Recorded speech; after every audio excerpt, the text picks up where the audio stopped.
Were DeJoy's statements yesterday satisfactory or not? No, not even close. I mean, first of all, this is a guy who a couple of weeks ago wrote to Maryland and 45 other states and said, hey, we can't deliver your ballots on time. And we've been scrambling, as have most of the other states in the country, to have him write a letter after we file suit and say, oh, you know what, it's going to be just fine.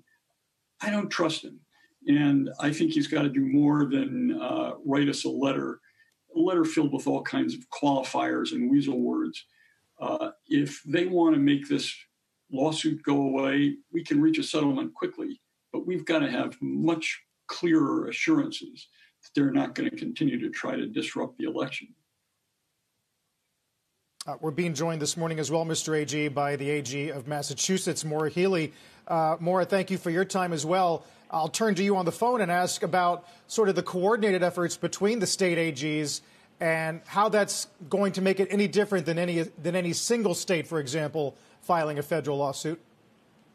Well, good morning. I mean, look, this is a nationwide issue. What DeJoy and Donald Trump have done or attempted to do with the Postal Service affects every American across this country. And so I think what you've seen is that once we put the Postmaster General on notice, you know, it's no coincidence that the next day he decides to back down and announce that he is rescinding some of his policy changes.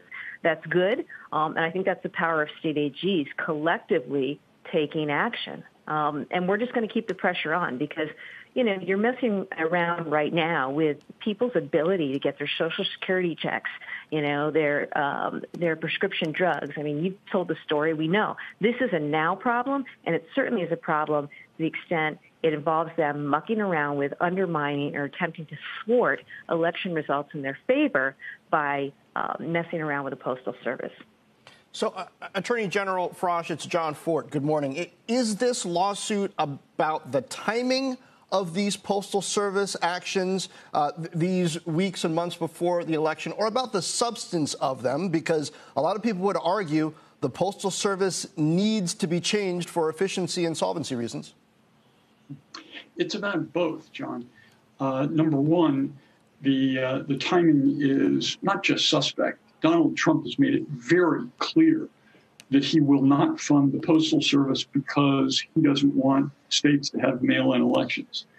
But the impact is, as AG Healey just said, it's terrible. They're not just impacting the ability of states to hold their elections.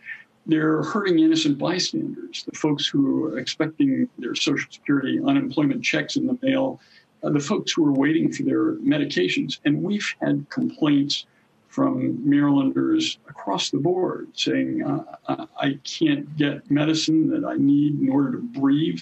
I used to get mail 6 days a week. Now I get it 2 days a week.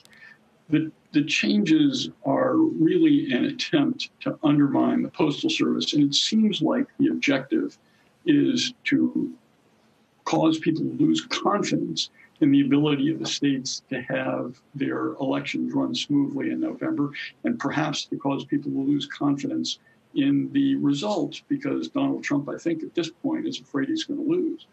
But the impact is immediate and harmful to just about every citizen in our state.